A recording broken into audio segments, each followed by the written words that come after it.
یہ کہانی شہر سے دور ایک گاؤں کی ہے جو بے حد خوبصورت تھا، لیکن وہاں ایک ایسا درخت تھا جہاں پر ایک شکتیشالی چڑیل کا سایہ تھا۔ ایک رات دیو اور اس کی پتنی آرتی دونوں سوئے ہوئے تھے کہ اچانک زور زور سے کسی کی رونے کی آواز آنے لگی۔ شور کی آواز سن کر دیو اٹھ کر بیٹھ گیا۔ یہ کیسی آواز ہے؟ یہ کون رو رہا ہے؟ ارے آرتی اٹھو، یہ کیسی آواز ہے؟ آرتی کوئی رو رہا ہے، اٹھو جلدی۔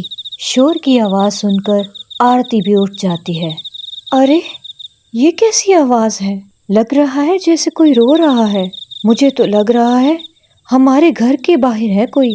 ہاں میں بھی تو یہی کہہ رہا ہوں، میں باہر جا کر دیکھتا ہوں کسی کو ہماری ضرورت تو نہیں۔ نہیں نہیں، آپ نہیں جائیں گے۔ آپ کو یاد ہے ہمارے گاؤں کے مکھیا جی کے ساتھ کیا ہوا تھا؟ ہاں تم ٹھیک کہتی ہو، مجھے لگتا ہے یہ وہی ہے۔ ہمیں باہر نہیں جانا چاہیے، اس طرح ہماری جان کو خطرہ ہو سکتا ہے۔ ہمیں سو جانا چاہیے۔ دونوں باہر نہیں جاتے اور سو جاتے ہیں۔ اگلے دن آرتی کا بھائی اور اس کی پتنی گایتری شہر سے ان کو ملنے آتے ہیں۔ بھائی اور بھابھی کو دیکھ کر آرتی کہتی ہے، بھیا آج بہن کی کیسے یاد آ گئی آپ کو؟ اتنے سال سے تو آپ نے بہن کو یاد نہیں کیا۔ دیدی آپ سے ملنے کا تو بہت من تھا، اور گایتری بھی کافی دنوں سے کہہ رہی تھی کہ دیدی سے ملنے چلتے ہیں، تو میں نے کہا چلو ٹھیک ہے چلے جاتے ہیں آج۔ چلو اچھا کیا تم لوگ آ گئے۔ تم ایسا کرو، ساتھ والے کمرے میں چلو، کچھ دیر آرام کر لو، میں کھانا لگاتی ہوں۔ شام کے کھانے کے بعد اویناش اور اس کی پتنی گایتری اپنے کمرے میں آ گئے تو گایتری کہنے لگی، گاؤں تو بہت پیارا ہے، میں نے اتنا خوبصورت گاؤں کبھی نہیں دیکھا، آئے نا باہر چلتے ہیں۔ نہیں نہیں، اس سمے باہر جانا ٹھیک نہیں ہے، رات ہو گئی ہے، تم بھی سو جاؤ اور مجھے بھی سونے دو، مجھے نیند آ رہی ہے۔ اویناش سو جاتا ہے تو گایتری کہتی ہے، یہ تو مجھے باہر نہیں لے کر گئے، میں خود ہی چلی جاتی ہوں، ویسے بھی یہاں روز روز کہاں آیا جائے گا۔ یہ کہہ کر گایتری باہر نکل جاتی ہے۔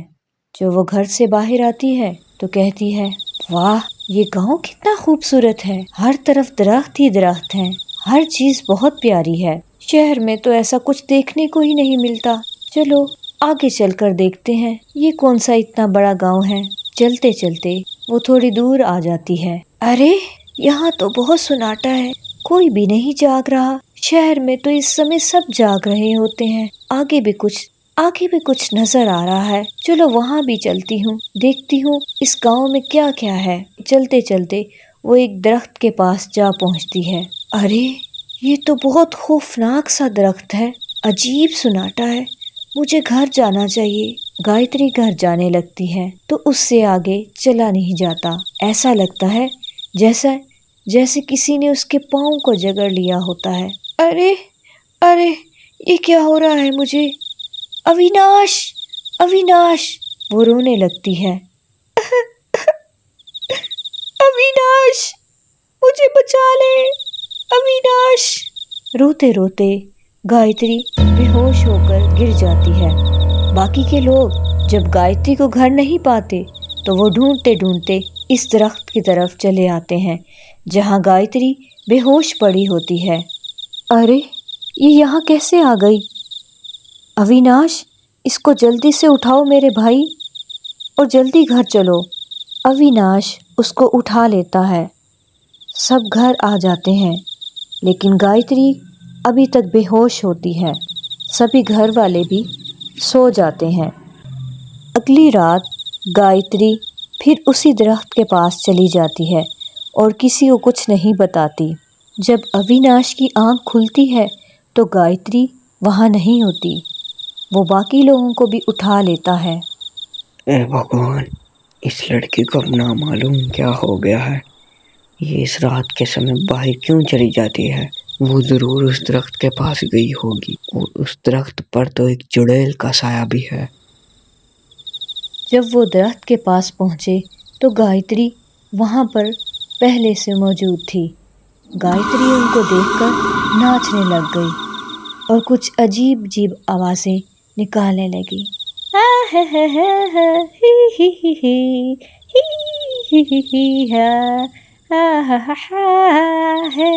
تینوں اس کو عجیب نظروں سے دیکھنے لگ گئے۔ دیکھتے ہی دیکھتے وہ اچانک ایک چڑیل کی شکل میں روپ دھار لیتی ہے۔ چڑیل کو دیکھ کر تینوں ڈر جاتے ہیں۔ چڑیل ان کو دیکھ کر ناچنے لگ جاتی ہے اور کچھ گانے لگ جاتی ہے۔ ارے آج تو میرے مہمان خود چل کر میرے گھر آئے ہیں، وہ بھی تین، میرا پیا گھر آیا، آجو آجو۔ چڑیل ڈانس کرتی رہتی ہے۔ اویناش یہ دیکھ کر بولا، ارے یہ کیا چیز ہے اور گایتری کو کیا ہوا ہے؟ یہ وہی چڑیل ہے جس کا میں تمہیں بتا رہا تھا۔ اویناش تم اس درخت کو آگ لگا دو، اگر ہم بچنا چاہتے ہیں تو ہمیں یہ کرنا ضروری ہے۔ یہ سن کر چڑیل بولی، کم بختوں، تم میرا کچھ نہیں بگاڑ سکتے، آج تم زندہ بچ کر نہیں جا سکتے، تم مجھے ختم کرنے آئے ہو، اس سے پہلے میں تمہیں ختم کر دوں گی۔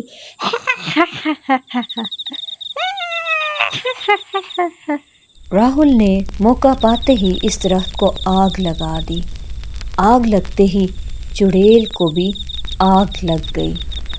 ارے ارے کم بختوں، تم لوگوں کو میں زندہ نہیں چھوڑوں گی، تم مرو گے، سب مرو گے، میں دوبارہ آؤں گی، تم سب کو ماروں گی، تم سب مرو گے۔ یہ کہہ کر چڑیل وہاں سے غائب ہو گئی اور گایتری واپس آ جاتی ہے، لیکن وہ بے ہوش ہوتی ہے۔ یوں ایک چڑیل کا خاتمہ ہو جاتا ہے۔